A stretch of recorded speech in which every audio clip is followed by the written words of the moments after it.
Al-Shabaab. Some leaders in that area, the governor, the senator, and some MPs, were accusing me of having called the people of Madeira terrorists. Let me say very clearly,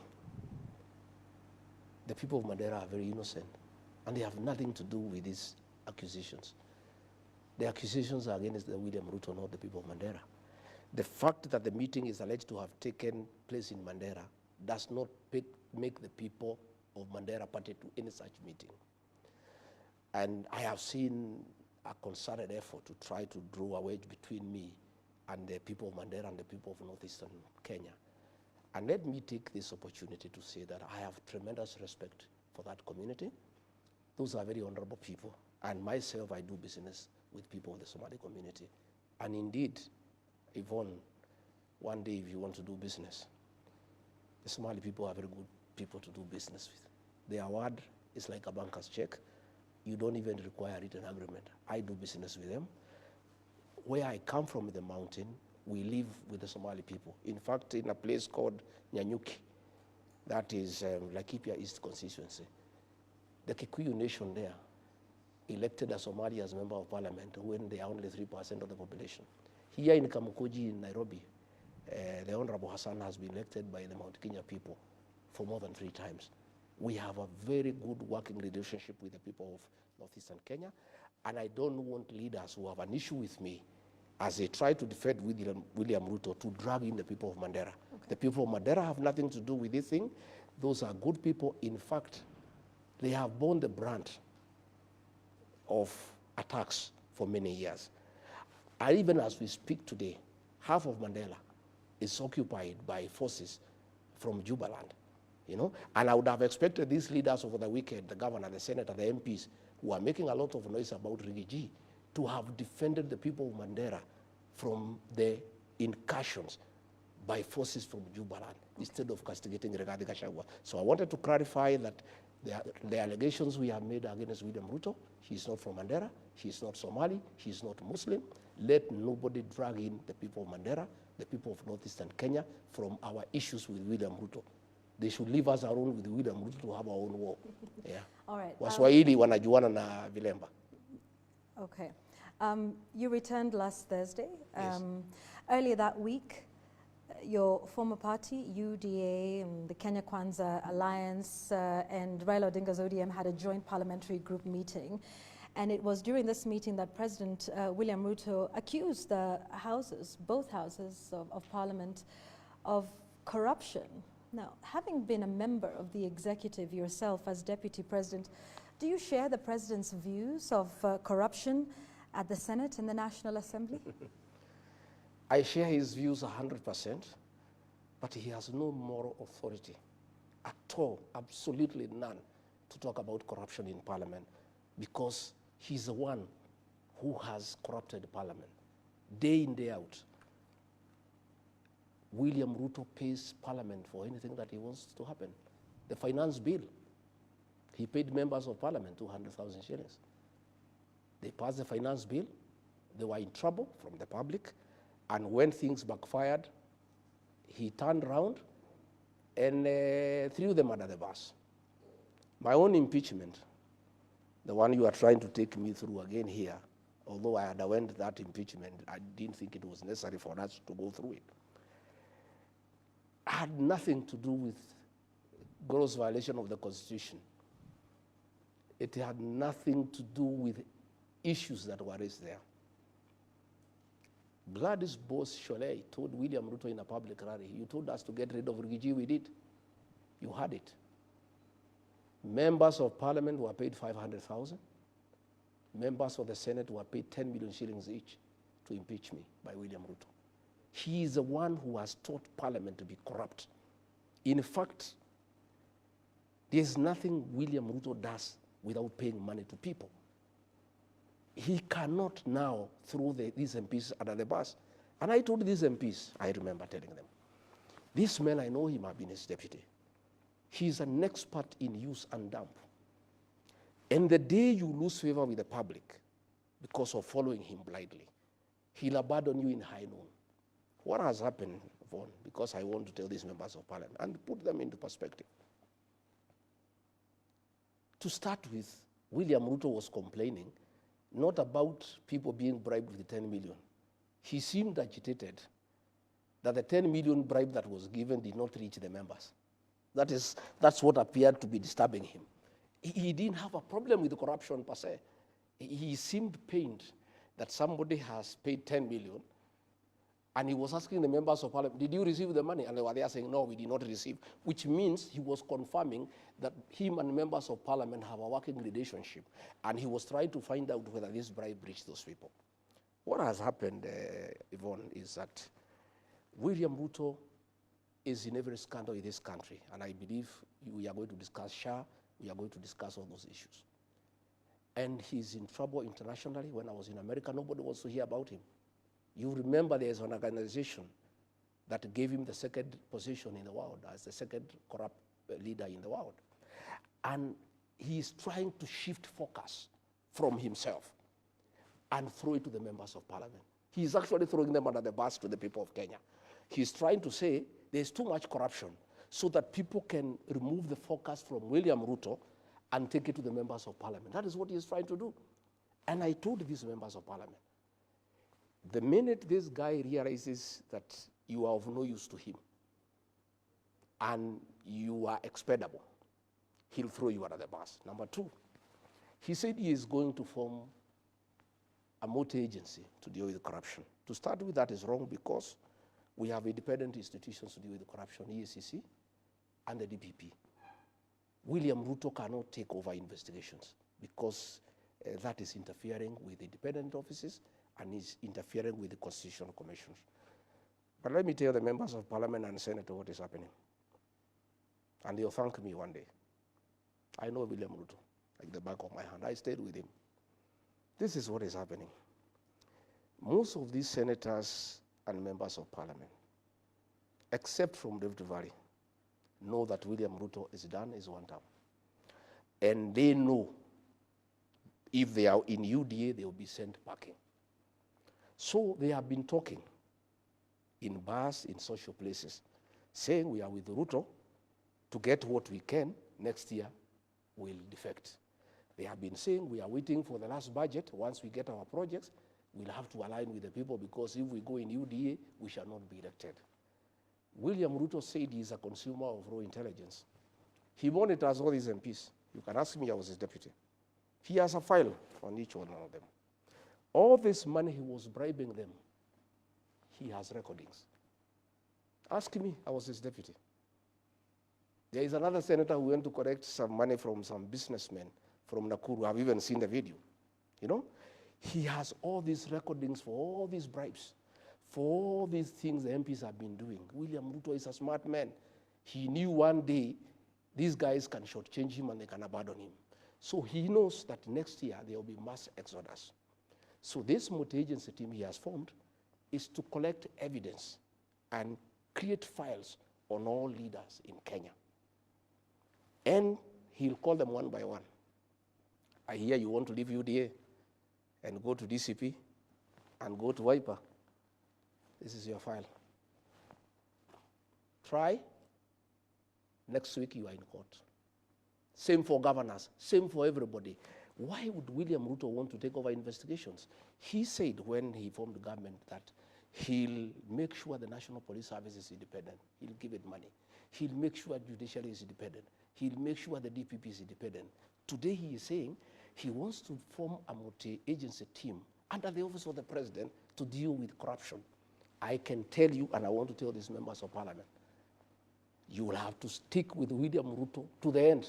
You'll go home together because the minute you try to move and abandon him, like it happened to Moi in the year 2002, he will have a file on all of you. So all those senators who took money during my impeachment, all those MPs who took money during my impeachment, all those MPs who took money for the finance bill, all those MPs who have been taking money from William Ruto and his cronies for various things in parliament, William Ruto has a file on each one of you, and none of you will be able to abandon him. For the money that you took, you have to stick with William Ruto up to the ballot. And you try, and you tell me, you have seen already, The EACC, after William Ruto spoke, that is a script. You can see how good it is. The minute he spoke, the EACC said William Ruto has done that. That's done well. He says we are 4 governors now at the radar. And you see the governors at the radar. Kimani Wamatangi, because he doesn't agree with the Kimani Ichung'wah in Kiambu. So they are using that file to coerce him politically, you know. And what will happen now, this multi-agency team, it has been outlawed by the court, but he's still for it.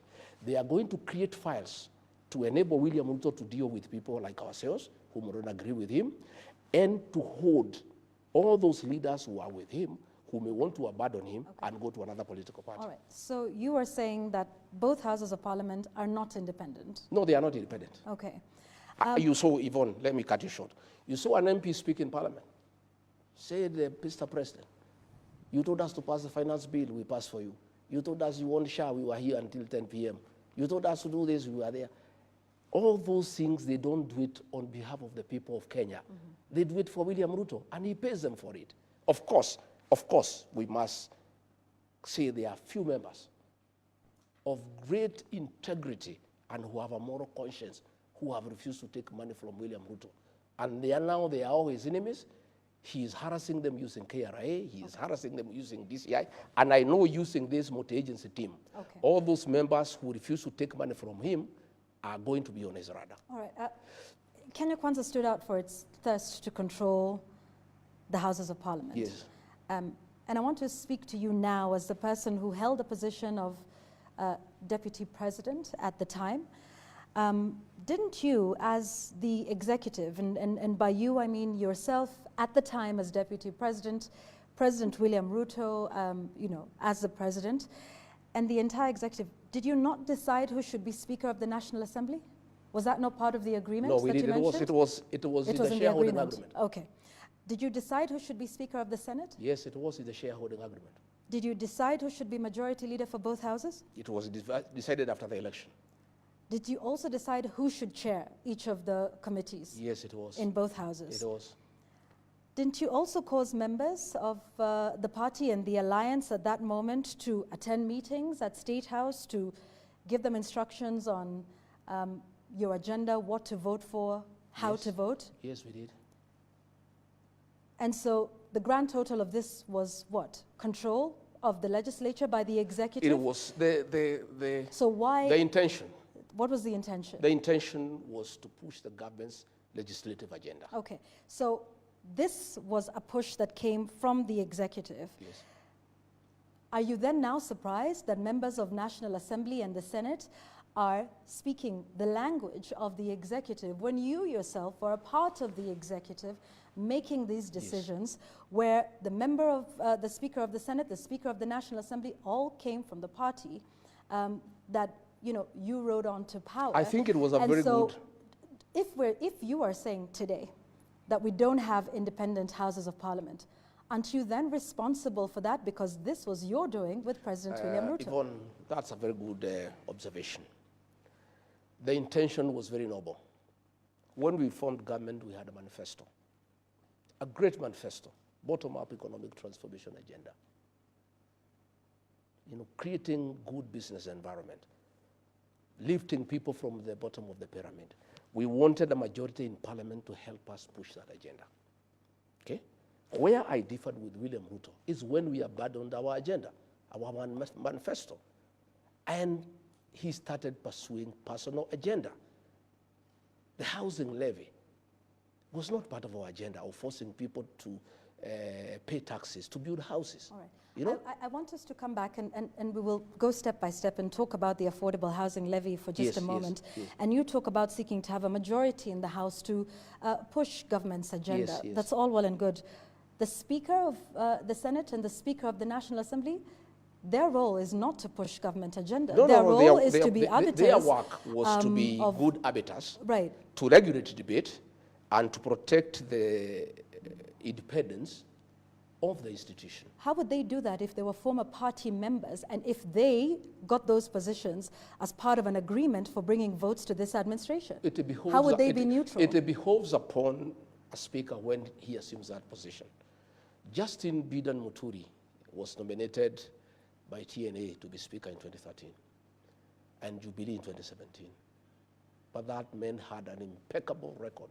You never saw him in a public rally doing empowerment and singing praise and worship to President Uhuru Kenyatta. Justin Muturi regulated debate and allowed everybody to speak. I'm sorry, Speaker Wetangula has become a youth winger for President Ruto. He attends empowerment meetings. He goes to sing praises to William Ruto in public meetings. Tell me a single day you saw Justin Muturi in a public rally supporting Uhuru Kenyatta or campaigning for him. What dignity spells out is that once you get the position of Speaker, because you must come from somewhere, you can't come from the moon, you can't come from the air, you must come from somewhere. So when a political party nominates you and you are elected as Speaker, once you have assumed that position as the Speaker of the National Assembly and the Senate, you now rise above, partisan politics and become the arbiter of that house, unregulated, undignified. I have seen Wetangula allowing me to be discussed in Parliament without somebody moving a substantive motion. And in Parliament you cannot discuss an individual unless you move a substantive motion. In that Parliament, Wetangula does not allow members who don't support William Ruto to speak. He is very selective. In fact, he has really eroded the dignity of the National Assembly. From 1963, we are the lowest in terms of the Speaker. I have seen him in public rallies singing praise and worship to William Ruto. I have seen him doing harambes for women and youth. That is the problem, that the two speakers have refused to rise above partisan politics and play their role as speakers of those institutions. Kenyans have interpreted the war between the executive and both houses of parliament as a possible sign of disagreement between potential partners in high-level corruption. Do you see it that way? Yes. In fact, all these things, all these fights you see between parliament and the executive is about corruption. Because William Ruto has made Kenya, State House is a crime scene. Kenya is a criminal enterprise as a country. So what has happened, Vaughan, I must tell you the truth.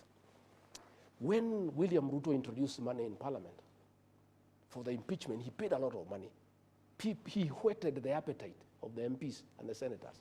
10 million. So these guys want money every day. Did you counter that offer? Yeah.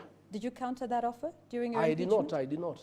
In fact, people came to me and said, Rigi, we like you, we love you, but we are being offered this. Can you give a counter offer? I said, no, I don't have the money. And even if I had, I don't think I believe in this. Just go ahead and do what you must do.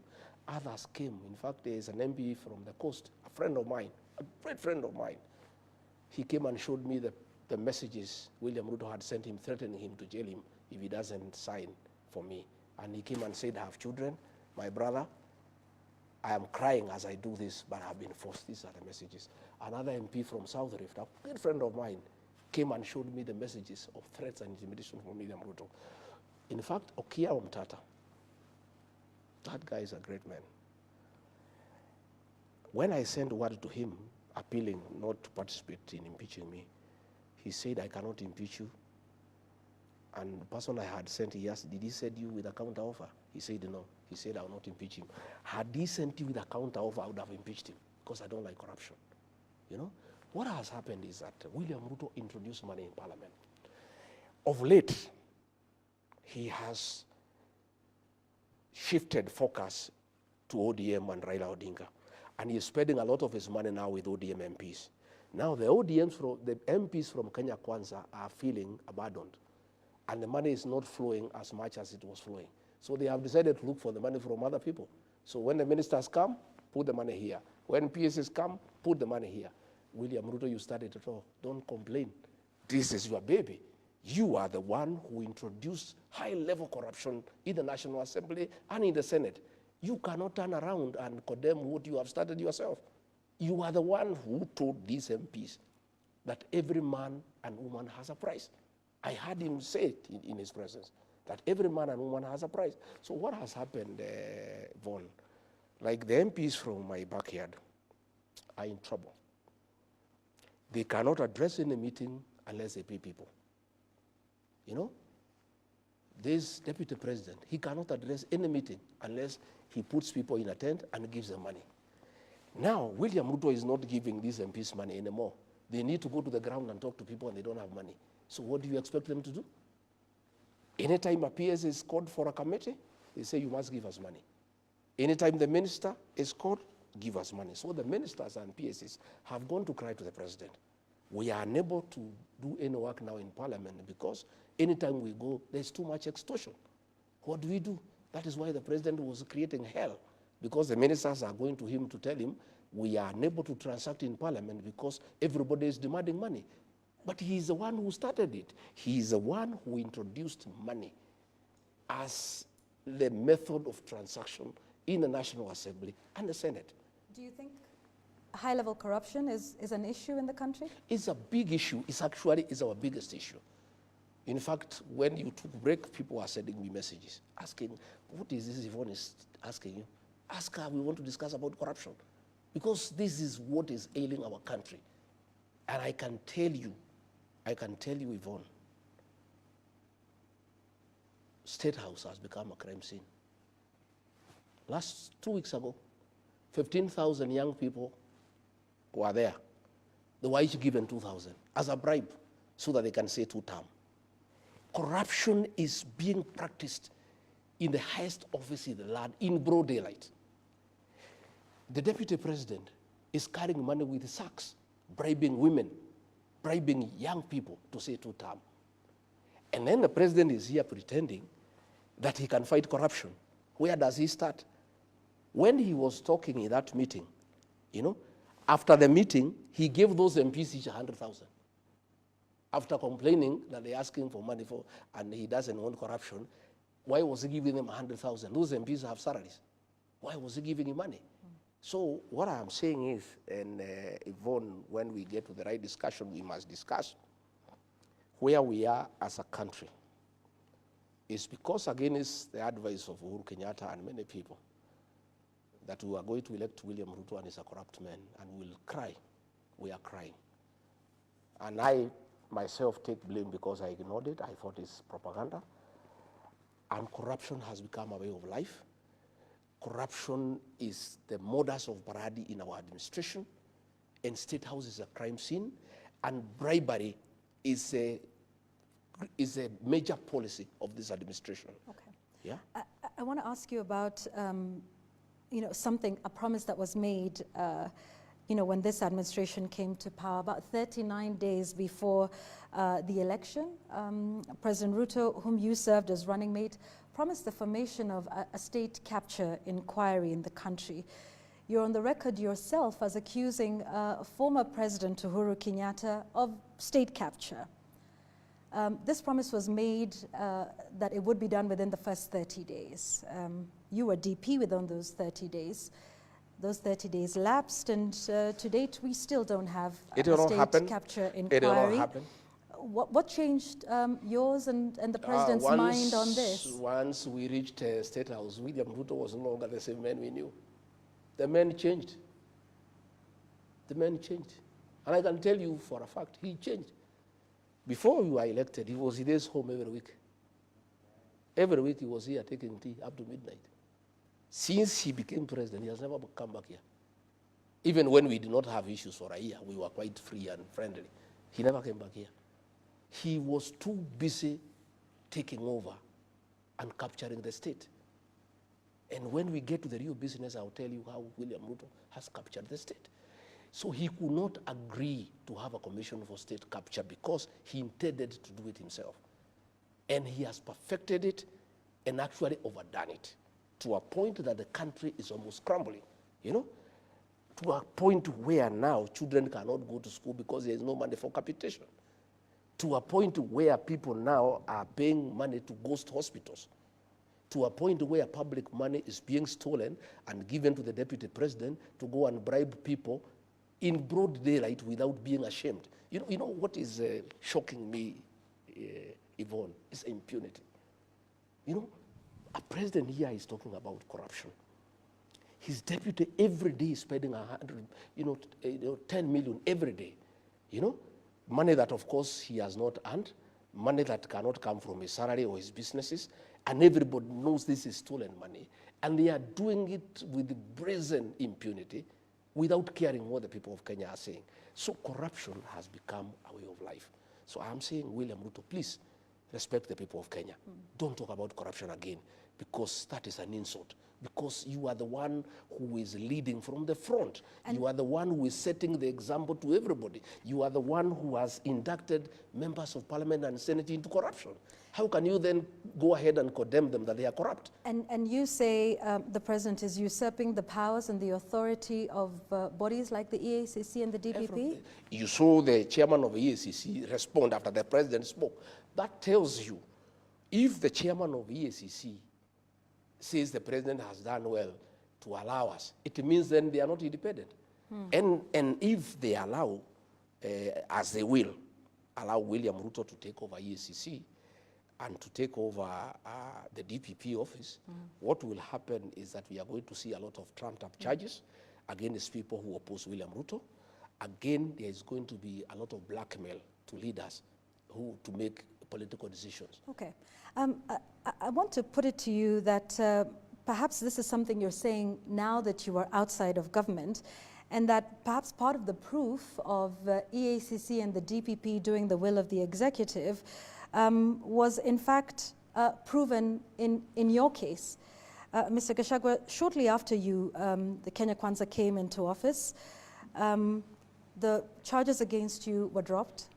The charges against then Cabinet Secretary in October 2022, Aisha Jumwa, there was a corruption case where she was accused allegedly of embezzling about 19 million shillings. There was charges against then Cabinet Secretary Mithika Linturi of attempted rape. All of those were dropped right after the election, right after you took office, right after assumption of office of these individuals. And so some would say that this is indeed proof of exactly what you're saying, that the EACC I don't know about the cases of other people. And the DPP were done in your favor. And so you are in fact a beneficiary of the executive usurping the authorities of these independent constitutional bodies. So are you saying this now because you are out of government and not a beneficiary? In my case, not true, because what happened is that the fourth administration was doing what William Ruto is doing. Okay? It was using the criminal justice system to punish those who are opposed to it. The fourth administration was unhappy that I was supporting William Ruto. Yeah? And therefore, they brought charges against me, and there was no evidence. So once we came into office, the DPP got the DCI to swear an affidavit. It's on record in court and said we had nothing against this man. We were told to prosecute him. We had no evidence. Even if that matter proceeded, it would still have been dismissed by the courts. Okay? What pains me, Yvonne, and I feel very sad, is at that time when we were being persecuted by the fourth administration, William Ruto saw that in his administration, never again will he allow the use of the criminal justice system to punish those opposed to him. Yeah? He gave that undertaking that he'll never allow. And politics will be done the conventional way, through persuasion and consensus and concurrence. The minute he became president, I don't know what happens to that state house. Somebody is elected, he's a good man. When he reaches there, you know, sometimes I even get very worried of being elected president. Somebody who was a reasonable person, somebody who was saying great things, somebody who was sensible, somebody who was for the rule of law, he becomes president and becomes a monster.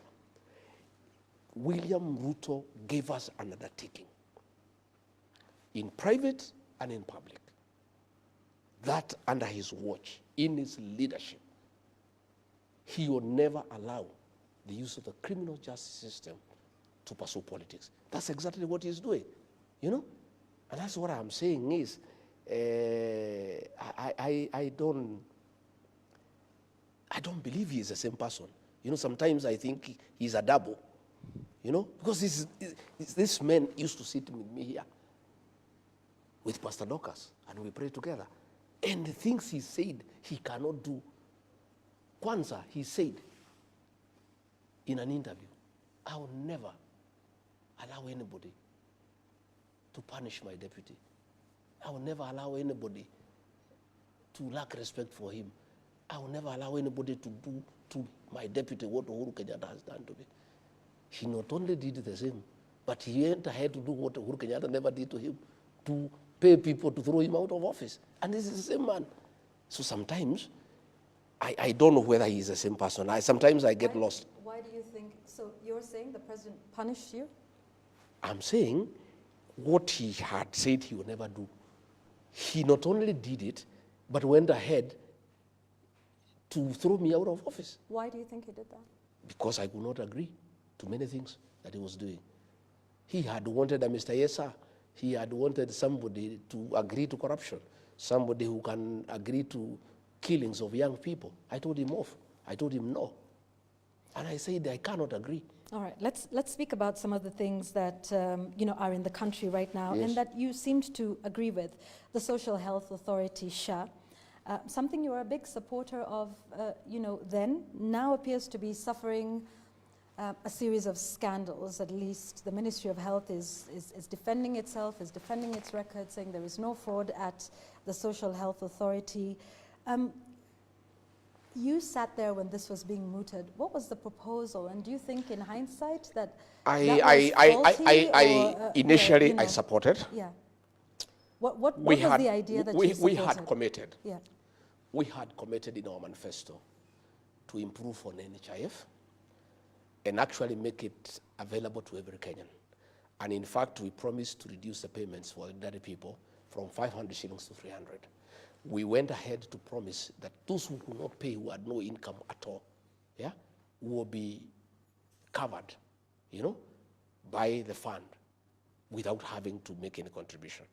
Those are the things that we did. So when we came in, we got the former CS for roads, Kamau, to come and chair the board of NHIF. And he started on a process of how to reform it and make it better. And proposals were done, and it was agreed they needed to improve the system at a cost of about 800 million, to make NHIF more responsive, to make it more efficient, to serve the people of Kenya. William Ruto put a team of advisors at State House who are working parallel from the ministers. And they came up with this thing called SHA. Yeah?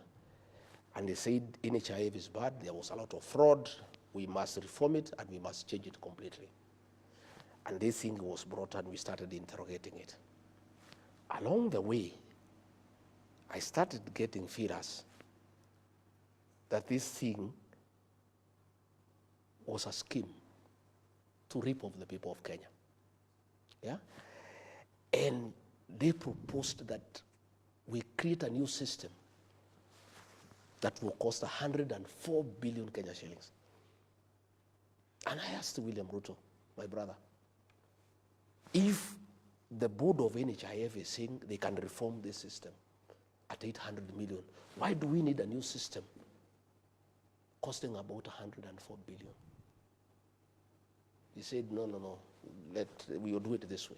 This thing was forced. That's why you had an MP say, we pass SHA for you. This thing was pushed by William Ruto. This 104 billion, Yvonne, is pure theft of public funds. It's the biggest rip-off in the history of the independent Kenya. This system does not exceed 1 billion shillings. 103 billion shillings had been stolen by William Ruto and company. And that is why it is him, because you had the MP saying, we passed you a SHA. Okay? And that is why he was saying when he was in Sagana, explaining why we differed. Oh, did you ever hear Rigathi deferred the health system? Did you ever hear him defer the education system? Did you ever hear him talking about the housing program? I told him, give me a break. I cannot defend corruption. I said, Mr. President, excuse me, forgive me. I could not help you to defend SHA. This is outright theft of public funds. Now, after stealing 104 billion shillings, Duale and company now, the little money people have been deducted from their salaries, the little money that people are paying for SHA, this money they are sending to non-existent hospitals and stealing it. And this is the money that is doing empowerment programs by Mr. Soprano. This is the money that William Ruto is using to bribe people in State House. Where do you think this money is coming from? I heard him asking the governor of Mandera, not governor of Mandera. He was saying there is a governor who has paid 150 million. Where did he get it from? I want to pose you the question, Mr. William Ruto. This money you are bribing people. This one you are given Soprano to bribe people. Where are you getting it from? This is money for SHA. Now Aden Duale is telling us, an abusing journalist, Yvonne, that we have shut down the hospitals. How do you shut down hospitals that do not exist? Please, these people, the impunity, the kind of contempt they have for the people of Kenya. A minister telling the people of Kenya, they have discovered that money is being paid to non-existent hospitals, ghost hospitals. And his reply is that, no, we have shut down those hospitals. Where is the money? What measures has he announced today? If these hospitals were non-existent, if these hospitals were not compliant, and they have been shut because they are not compliant, has he announced how we shall recover this money? I would have expected William Ruto, the new champion of fighting corruption in Kenya, to talk about this. Instead, he's only talking about 10 million, and his complaint, it has not reached the MPs who are his friends. That is his only concern, that 10 billion was bribed, it did not reach MPs. William Ruto, why are you not speaking about this 10 billion? By today, in a country of the rule of law, Duale should be at home. You know? What and for? We are saying, what for? He should have been sacked. This is a scandal of unknown magnitude. You have seen today the website for SHA, where the records were, showing who has been paid, has been stepped down, so that you people do not interrogate these hospitals. Because what would have happened, you people are very imaginative. With the list they are showing who has been paid, you would have sent your correspondents all over the country to see whether the hospitals exist. And because they don't exist, that is why they have removed, those details from the website, so that Kenyans do not interrogate, they do not audit the theft of public funds. And then there is also the affordable housing, again, something else that you touted. In fact, you were on record as telling everybody that this is something that you should pay up. What changed along the way? Initially, when I supported this program, yes. William Ruto is very convincing. He's a very convincing guy. And he's very deceptive. Extremely deceptive. He had convinced all of us that this housing program, affordable, was a good thing for Kenya.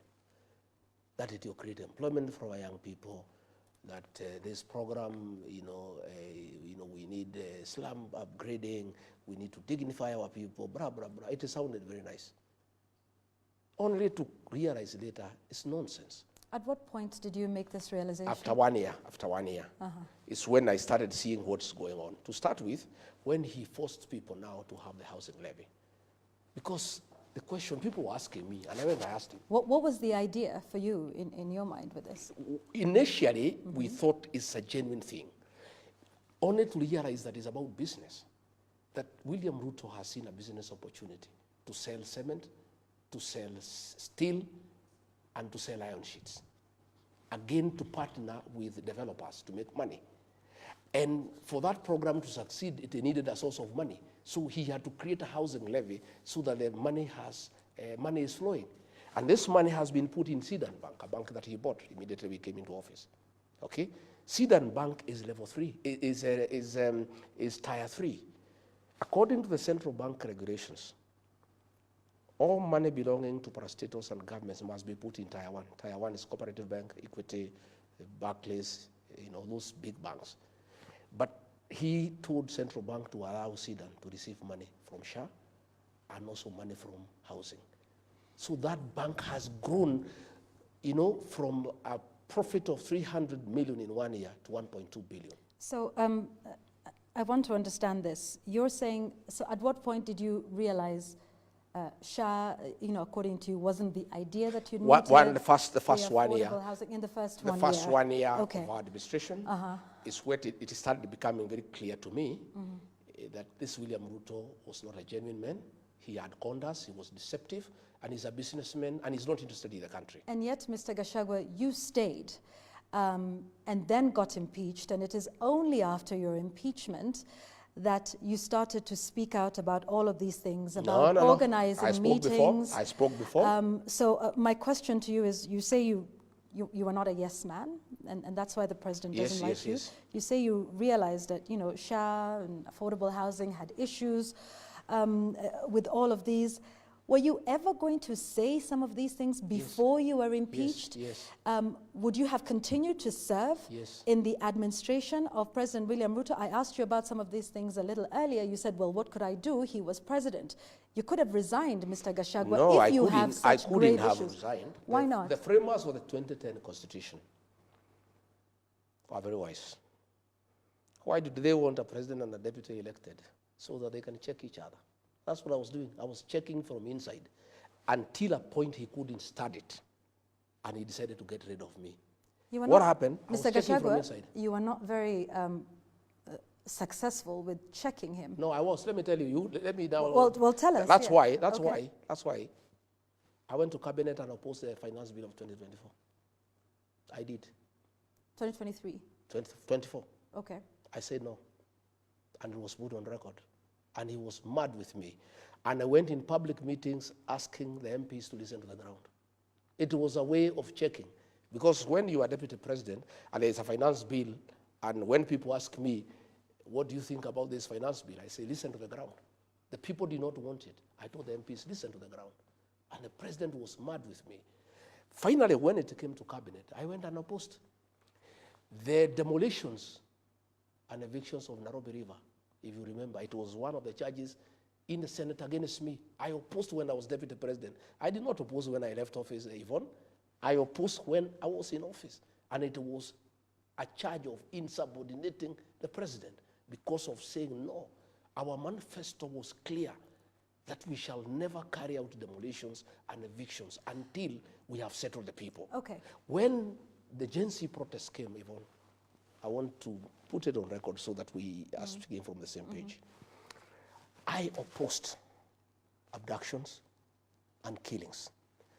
And when the president insisted, and our kids were shot and killed on June 25th, 2024, on the 26th of June, as deputy president, I called a press conference in Mombasa and castigated President William Ruto and the Director of National Intelligence Service for abductions and extrajudicial killings. I am not doing it because I'm outside, Yvonne. I was doing it from inside. And that is why the president now could not stand it anymore. In fact, it's after my press conference on June 26th is when he made a decision he must get rid of me. And it took him about 4 months. He started putting things into motion. And I told the president, I think it was on June 22nd, when I saw the operation order, what had been planned, the killings, the abductions, I went and I said, Mr. President, I am a parent, you are a parent. I have 2 young boys, you have young children. How can we kill these people simply because they are saying the finance bill is not acceptable? Why can't we listen to them? He said, my friend, you are in government, you do what we are saying. So the subsequent meeting for National Security Council, I was not invited because I would have opposed the operation. So when it happened, on June 25th, the president called a press conference at night. He did not invite me, and he said this was treasonous, these are criminals, they'll pay for it. I was mad because I knew these children were innocent, and they were simply clamoring for their rights and the rights of the people of Kenya. And what happened, Yvonne, is that nature abhors vacuum. The minute the president captured parliament, the minute he compromised Raila Odinga, there was nobody else to speak for the people of Kenya. And since nature abhors vacuum, the Gen Z just came up, because that's the way nature operates, and they started speaking for the people of Kenya. So I made a decision. I flew to Mombasa.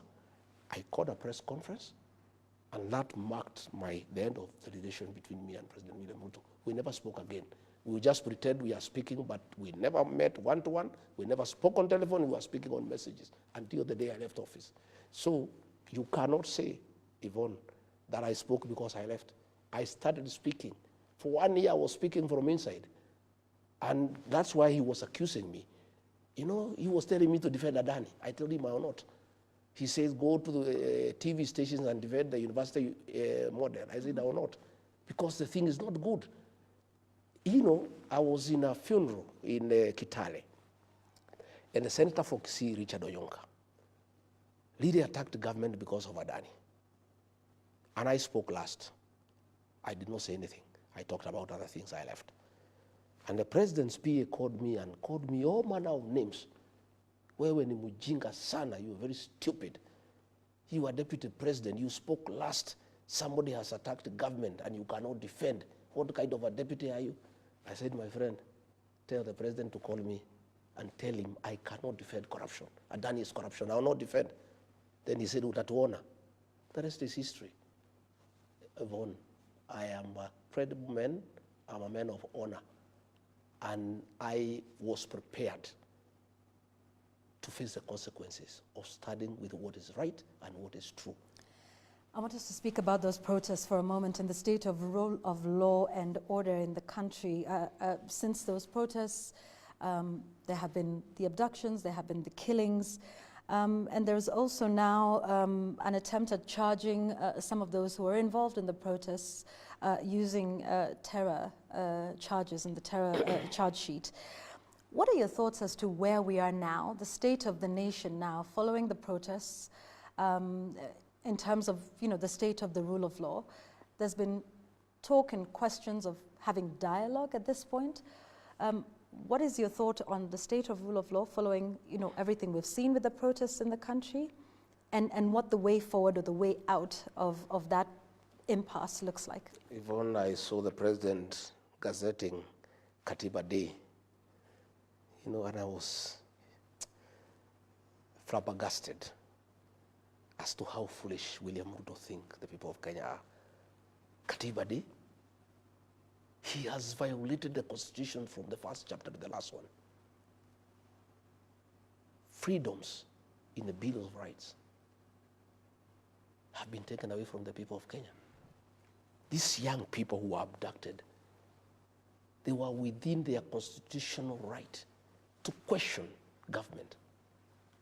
Yet, and I've said many times, when the Gen Z started becoming very vocal, the president authorized the formation of a killer squad of 101 officers from the administration police who were seconded to the National Intelligence Service and given very high-skilled training in abductions, killings, and cover-up. And that is a squad that has caused havoc in this country. And it works under the National Intelligence Service. It was authorized by William Ruto. That is a squad that is responsible for gross violation of human rights. And what is sad, Yvonne, and this matter was raised with me in America, and I heard Akina Wetangula saying I went to talk bad about my country. I never talked bad about my country. I love my country. Kenya is a great country, and I told the people in America as much. But we have poor leadership. We have bad leaders. What is shocking, Yvonne, is after all this, a president who is elected by the people, a country with a constitution, a country that has a very strong Bill of Rights, can publicly issue orders for people to be shot in the leg and then taken to the hospital on their way to jail. It's a level of impunity. And I'm very happy that in the bill in the Senate in America, that issue has been raised, abductions and extrajudicial killings. Yeah? So what is happening again when we had the last protests and Sabasaba?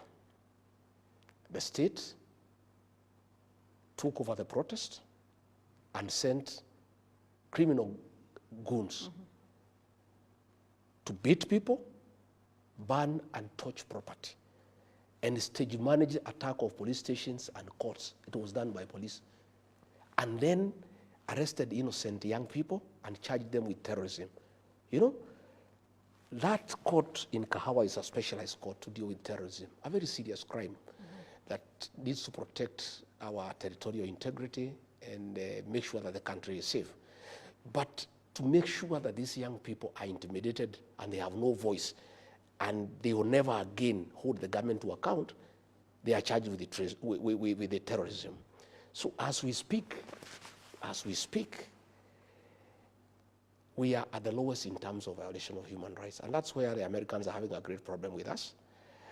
And we have never reached where we are. And the situation is coming from bad to us.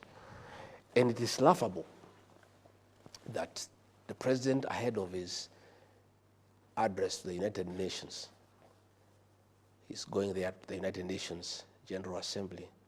He is trying to appease the international community because there is a lot of concern about extrajudicial killings and abductions. He is trying to hoodwink the international community by ordering Professor Makau Mutua to set up a team to compensate victims of extrajudicial killings and abductions. That team has been formally constituted today. Yeah. What do you think of the role of that, compensating victims of protests and dating as far back? I think it is good. I think we accept it's good to compensate people. But that should be the tail end. Yeah? We welcome compensation. But let's be decent. Let's not try to hoodwink the international community. Before you compensate victims, you must first accept that there were extrajudicial killings. The president should call a press conference and say, hey, my fellow Kenyans, I accept that there were extrajudicial killings and abductions. And this is wrong, and I apologize to the people of Kenya. And I say pole to the families and the people of Kenya. Number two, I have ordered the disbandment of the killer squad of 101 officers who have been abducting young children and killing Kenyans. Number three, I give an undertaking to the people of Kenya that under my presidency, never again shall we have abductions and extrajudicial killings. Number four, all those officers responsible for killing our young people and abducting them will be prosecuted. Finally, sad as it is, I accept that parents have suffered and they require some compensation. I therefore order a mechanism be put in place to compensate those families. And Yvonne, government cannot compensate people it has killed. We must give it to another neutral body, like the Kenya National Human Rights Commission. Because what is happening is, we have a petition before the ICC. If government identifies these victims, then we will not have witness protection. These victims will not be able to give evidence against William Ruto and the government. So this is a scheme to get to know who are the possible and potential witnesses for cases of crimes against humanity that we are taking to The Hague. So we are saying, if William Ruto is genuine, he must do what I've told you. He must first call a press conference and own up to the killings and the abductions. All right, before Two, Yvonne, he must disband that killer squad that has been doing it. Okay. And then he must de-gazette that team, pass this responsibility and the funds to the Kenya National Human Rights Commission, which is neutral. Because how do you get people who killed your child are the same people who are coming to compensate you? Even in terms of the way you relate. You know, the same person who shot your child is the one saying, oh, Mama, I'm sorry we killed your son. Yeah? Here is 100,000 to compensate you. How does it work? Let us have an independent body, the Kenya National Human Rights Commission, to be able to do it. I want to talk about, and to switch gears a little bit and, talk about some politics for a moment and maybe go back to your return from the United States. You've been having the, what you call united opposition. We didn't see your colleagues at the airport to welcome you back. They were not supposed to come. Okay. This was, I was just coming home. And I think when Kipchumba Murkomen threatened to arrest me, my supporters decided to come to the airport to make sure that I'm safe. It was a family affair. Of course, the government organized to attack me, and those were policemen in civilian, accompanied with goons. They actually wanted to kill me at Pipeline. They took a big boulder and dropped it on my car. You know, I escaped death by a whisker, and I think they wanted to kill me. And what Murkomen should know, that if he had killed me, there will be no country. There will be a civil war. And I don't know whether they know what they are playing around with. This country, where it has reached, people should not have such jokes. Those are jokes that are not good. We have a country. We have a country, Yvonne. And myself, what I did, we were supposed to go through Jogoo Road all the way and greet people in the Kamukonji. Yes. Me, I'm a very responsible leader. When I assessed the situation, and I realized that a lot of force had been mobilized, policemen in civilians with guns, accompanied by goons with knives and pangas and rocks, and a civilian aircraft with policemen was hovering in the air and coordinating with the civilian officers on the ground, giving them our movement. Like I wanted to pass through express highway. The police blocked me so that I go to where the trap had been set. When I analyzed the situation, you know, I said, let's cancel going to Jogoo, because I don't want people to die in my name. I don't want women to be hurt. Even journalists, your colleagues, ask them, you were with them there. They were beaten. Their cameras were taken. The money was taken from them. They were threatened with the knives. A lot of violence was meted against us, you know? And it is a threat, by the way. Even I heard the minister say, no, we were not aware of their movement. Yet he was saying 2 days before, we have credible intelligence, there will be violence. Of course, he had credible intelligence, there will be violence, because they are the ones who are organizing the violence. He was predicting the same violence that he's organizing. So what I'm saying is, when I was away, they were trying to say, when Rigiji is out of the country is peaceful.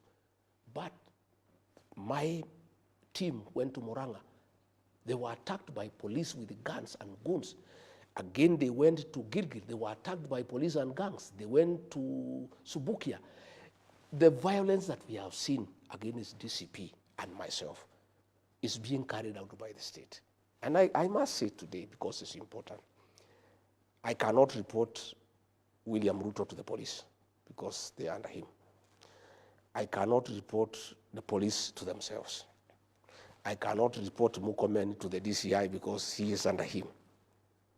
So in the situation that I face with my members, I can only report them to the people of Kenya.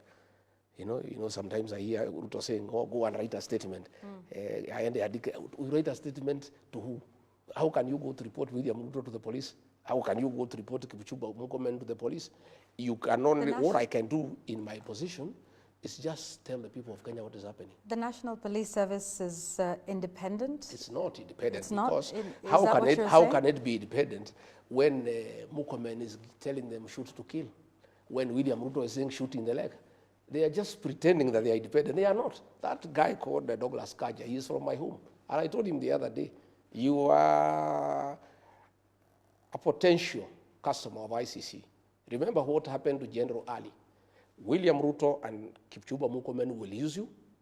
What is happening? I told him, Kaja, he's from my village. One of these days, you'll be in ICC. I want to tell these county commanders in Nairobi and elsewhere that we have set up a team to document all these violent activities. We have, like now what happened in Nairobi, we have documented it. The county commander, Nairobi, the sub-county commander, Embakasi, when we form government, they'll have to answer. Because why are they allowing police and goons to attack people? The county commander, Murang'a, the sub-county commander, Kegumo, the sub-county commander, Gilgil, Subukia, we are documenting all these excesses. When this administration goes, and it will go, I want to assure you, there's a new administration. You will be held to account. So, and what happened in Central Police Station is a living example and testimony. The DIG Langat told people to torture Albert Ojwang. DIG has been absolved from blame. He's going back to work this week. The OCS, Central Police Station, the sergeant on duty, the corporal on duty are facing murder charges. I want to use this opportunity tonight to talk to our police officers. I want to talk to you as a father, as a leader in this country. Please stop being misused by William Ruto and Murkomen to do unlawful things because you'll answer. I want to ask our policemen to always be guided by 4 documents in the pursuit, in the course of their duty. The Constitution of Kenya 2010, the Penal Code, Chapter 6.3, the Criminal Procedure Code, Cap 7.5, and the Evidence Act, Cap 8.0. With those 4 documents, you can hold your ground. And even if your senior tells you to do something that is not covered by those 4 documents, you can stand your ground. Okay. But I want to say, if the government has decided to stop the one-term movement, they want to assassinate Gachagua by using police in civilians and then blame it on goons, because I can see the pattern. What they have done, Yvonne, if you allow me, I've been attacked now 7 times. In November 2024, I was attacked by goons covered by police in Limuru. Up to today, nobody has ever been arrested. On 28th December, I was attacked by a police officer in Shamata. Nobody has ever been arrested. On 6th April, I was attacked by goons and police in the Mweki, inside a PCA church. Nobody has ever been arrested. You know? Another day, I was attacked somewhere else. Now, I was attacked at the airport. What I can see, I was analyzing here with security experts yesterday, is that the government want to set up a trend where that Rigathi Gachagua is always attacked by goons, so that one day, police in civilian can shoot him dead, and then say the goons, and then order an investigation to arrest the goons when he is dead. What I want to tell them is, and I want to be very cautious, I want to say, it's important I say, because I have seen the trend of what is happening. I want to tell William Ruto and Kipchumba Murkomen, please, don't ban this country. This is our country, we have no other. Okay. Let us be careful. Don't do stupid things. Okay. Yeah? Thinking that you are stopping the one-term movement, yeah? And create some more in this country. Please All right. don't. We will also talk about that one-term movement in a moment. But, you know, there was something you said a little earlier, that when we form government, you were giving a message to the police. Let's talk about that now. In the United Kenya opposition, some of your supporters have been saying that of all the aspirants, you are best placed to run for president. Mr. Gachagua, can you confirm to us tonight if this is something that you are doing? Are you interested in running for president of the Republic of Kenya? What a question, Yvonne. Am I interested? Why not? I am a candidate to be president of the Republic of Kenya. I am qualified. I have support. I am looking for more support. And I'll be on the ballot as a candidate for president. Let's talk about you being on the ballot. How will that happen with your impeachment? What do you mean? William Ruto, Uhuru Kenyatta had charges against him, crimes against humanity. In The Hague, he was elected as president. They were not convicted. They were facing charges at the ICC. Nobody has been convicted. Do you think that's a fair comparison? Yes, the charges they were facing at the ICC? What the Constitution of Kenya says.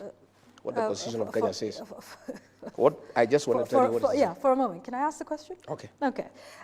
Do you think it's a fair comparison that they were facing charges at the ICC, facing charges? You, on the other hand, based on the laws of this country, faced charges at the Senate and were found guilty of some, not all, but enough to impeach you as deputy president. John Weluke, the MP for Sirisia, was convicted and jailed for 74 years, okay, before the elections, okay? He filed an appeal before the High Court. When the elections came, the law is very clear that the Constitution guarantees your right to fight for elective office, even if you have been convicted, if you have not exhausted the remedies available in law. Okay? Regarding Gachagua has a matter before the High Court. It has not even been heard. It needs to go to the High Court, Court of Appeal, the Supreme Court, until the Supreme Court says Rigathi Gachagua was impeached properly.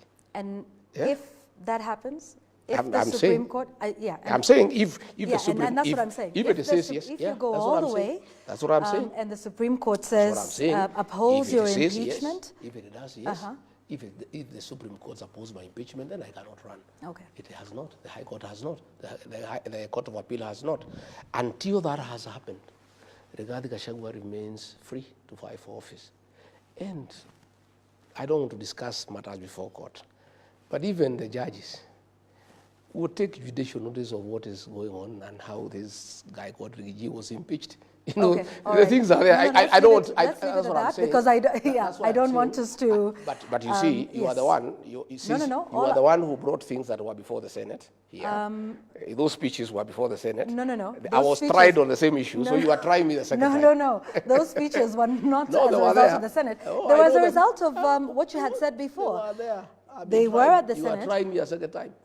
Was I trying you a second time? Because you were asking me to make comments on matters I've already made comments before. No, we're holding you to account for statements that you make, Mr. Rigathi. Before I exhaust all the remedies available to me by law, and you know the law is very good. It gives somebody enough remedies so that you get fairness. Fairness, all right. Let me tell you what they say in law. They say it is okay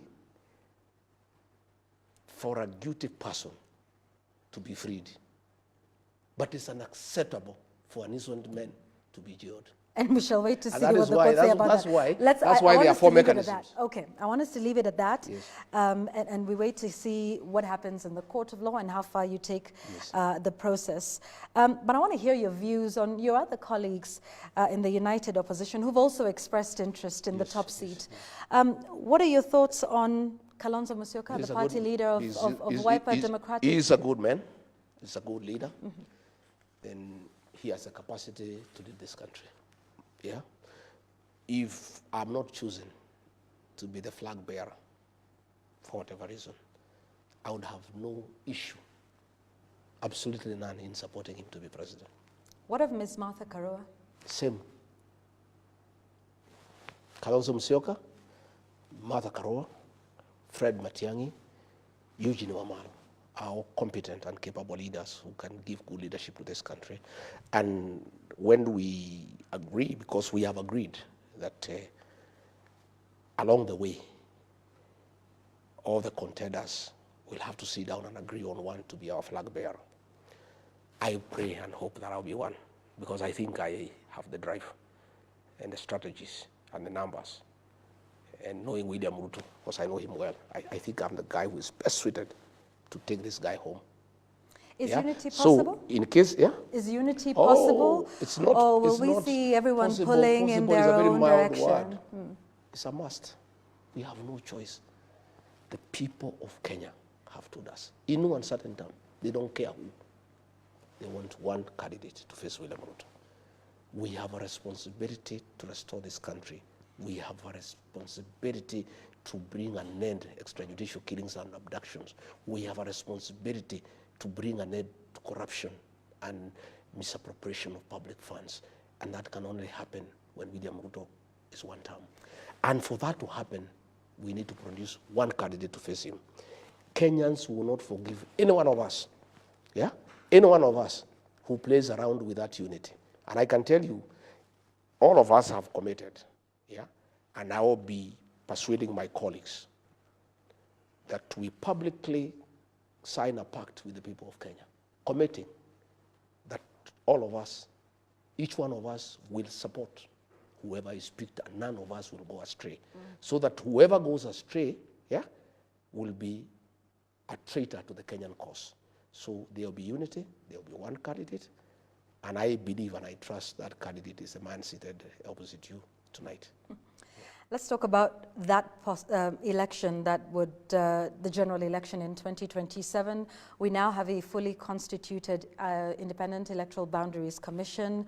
What are your thoughts around the commission? Are you confident that they have the capability and the capacity to run a free and fair process?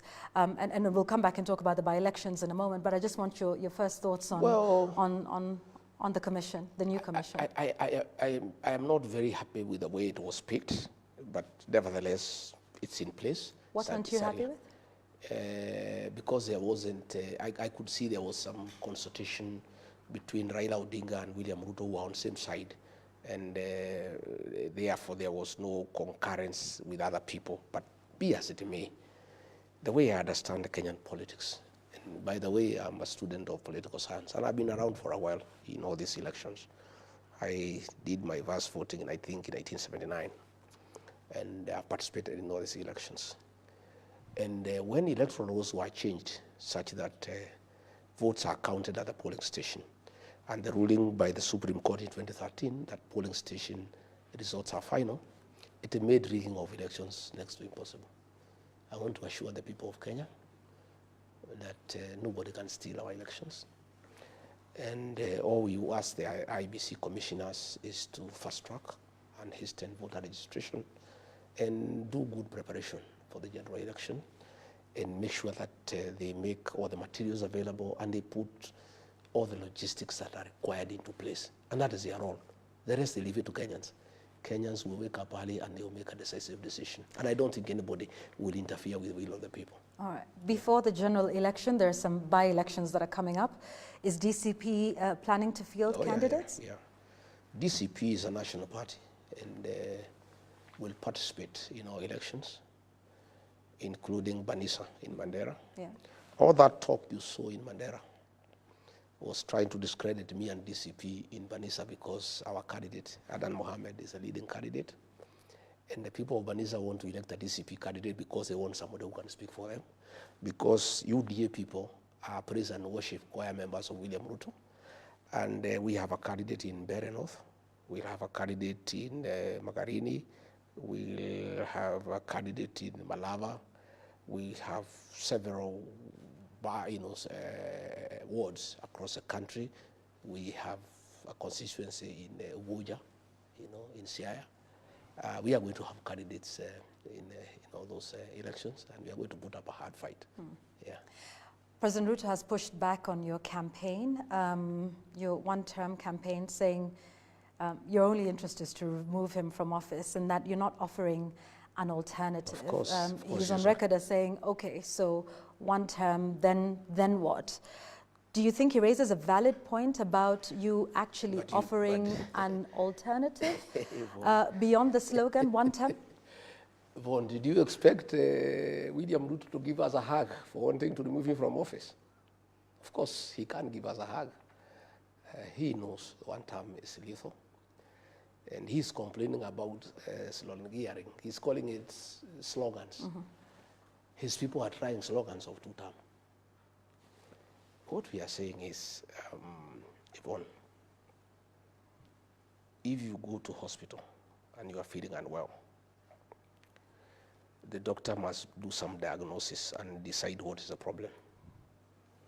And if they find you have a bacterial infection, and that bacteria has caused so many other problems, the doctor first fights with the bacteria so that you can deal with the other resultant issues. What we are saying, and we are very clear in our mind, is that where we are as a country, for abductions and extrajudicial killings to come to an end, William Ruto must leave office. For us to stop corruption and theft of public resources, William Ruto must leave office. We are saying for us to restore our economy and create a good environment for business, William Ruto must go home. We are saying for us to bring an end to state capture, William Ruto should not be in office. For us to restore the health system and do away with this shared nonsense, he must be out of office. We are saying for us to restore our education system, bring back free primary education, make sure there is capitation, William Ruto must leave office. That is where the one-term thing comes from. That before we can even make the changes that we desire, the first thing is for him to exit. And that is why he's complaining and asking us for an alternative. We have very many alternatives. We have a very good program for healthcare that we need to reform the NHIF the way it was and make sure that people have healthcare. We have a very good program to encourage agriculture, including in northern Kenya, in terms of irrigation. Yeah, we've got a very, very good program on how to create a conducive business environment for people to trade. We have got very good ideas on how to deal with the public debt. We have all those very good ideas, and they'll be coming up in our manifesto. But we are saying for all those things to happen, yeah, Ruto must leave the scene, and it is not our business to make him happy, by the way. We are not in the business of making him comfortable. We shouldn't do what he wants. Why does he want to set the agenda for us? And he is asking us to give us our plan. We are not going to give him. Yeah? And by the way, we had a good plan. We just need to improve it. If the plan we had, the one he had given us, was implemented, we'll be in a good place. There are very many good plans, but they require implementation. But it's not for him to set agenda for us. It's not him to tell us what is our plan. It is not him to tell us what is our agenda. He has his agenda of stealing public funds. He has agenda of abducting children and killing them. Let him continue with what he's doing, as we have our own plan, and we'll implement it at the right time. But for us to achieve all those things, we must mobilize the people of Kenya to send him home. Mr. Gachagua, as we wind up our conversation here, what do you say to Kenyans, some on social media even tonight, who in response to this interview that we've had, say that you are merely a bitter person whose only interest is to exercise revenge from a man who you say has punished you, that everything you're doing, including the movement that you've just spoken about, is not necessarily about the country, but it's about you getting your pound of flesh against your impeachment, against the president with whom you have now fallen out with, that this is just about revenge between two men? Wow. And is not the interests of the country and Kenyans at heart? I don't think stopping abductions is revenge. I think it's the right thing. I don't think saying there should be no extrajudicial killings is revenge. I think it's humanity. I don't think stopping corruption is revenge. I think it's morality. I don't think stopping capturing of independent institutions is revenge. I think it's good governance. I am not interested in any revenge. I am interested in good governance. I'm interested in having a country that is working. I'm interested in having a happy population. I'm interested in having people going to hospital and getting drugs. I'm interested in having a country where children can access education. I don't think those things are anything to do with revenge. All I am saying is that for us that to happen, this man needs to exit. It's not revenge, it's necessity. It's necessity. It has nothing to do with revenge. I'm not a vengeful person, and I'm not interested. And I have nothing against William Ruto as a person. But I have a big problem with killing children. I have a big problem with corruption. I have a big problem with theft of public funds. Like now they want to buy Kenya pipeline. You know, Yvonne, surely, this pipeline is worth 600 billion. They want to buy it for 100 billion. And that is Ruto and his people. You know? I mean, these are things that we cannot accept. How do you call that revenge? We are simply patriots, people who must stand up for the people of Kenya. Here in Rongai, Yvonne, the community gave 158 acres of land to the PCA church many years back to hold in trust for community, for public amenities. The PCA church have been doing it. William Ruto has gone there and without any public participation, without talking to the church, hived 40 acres to put up 2,000 units of affordable housing. And it's not even affordable housing, they are commercial houses by private developers. We cannot accept that. His own family, they have gone there. They want to put up a private stadium, one of his sons. We cannot accept that. How do you call that revenge? I am simply a courageous leader who is standing up for the people of Kenya. And not many people are courageous. Let me tell you, Yvonne, what I have undergone myself, the humiliation, the persecution, the brutal attacks by police and goons. Not many people can stand it. You know, I'm a man of a kind, but I've decided to do it for my country. And not for my community, for my country.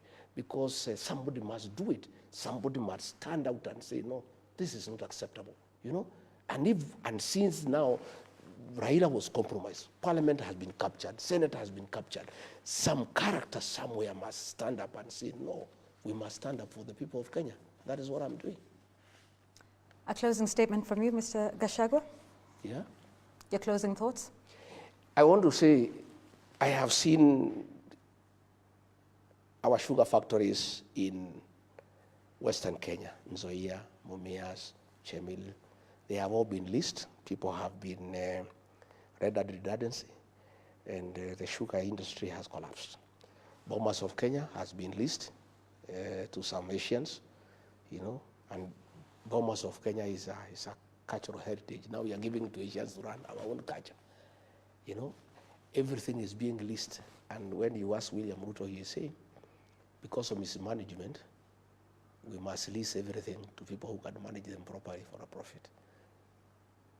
What I want to ask my brother William Ruto, if the solution to mismanagement is leasing, since you have mismanaged Kenya, please advertise for the leasing of Kenya for the next 2 years. We get some people to lease Kenya because you are saying that is a solution. And finally, let me say this, Yvonne, I want to thank you and the media for what you are doing for Kenya, and you must continue. I want to acknowledge our TikTokers. They have become a powerful tool of communication in this country. I saw the other day Kipchumba Murkomen threatening our TikTokers that they should not push what I say. The TikTokers don't push anything from anybody, they push content. If you are saying something that is sensible and something that they think the people of Kenya need to know, they do it. So I want to thank our influencers, our TikTokers, our media for education, and you must continue doing it, you know. And I want, like now, please find out, I am told the Kenya School of Government, yeah, they also want to listen to some people from Dutch to do some housing. That's a very important institution for our governance.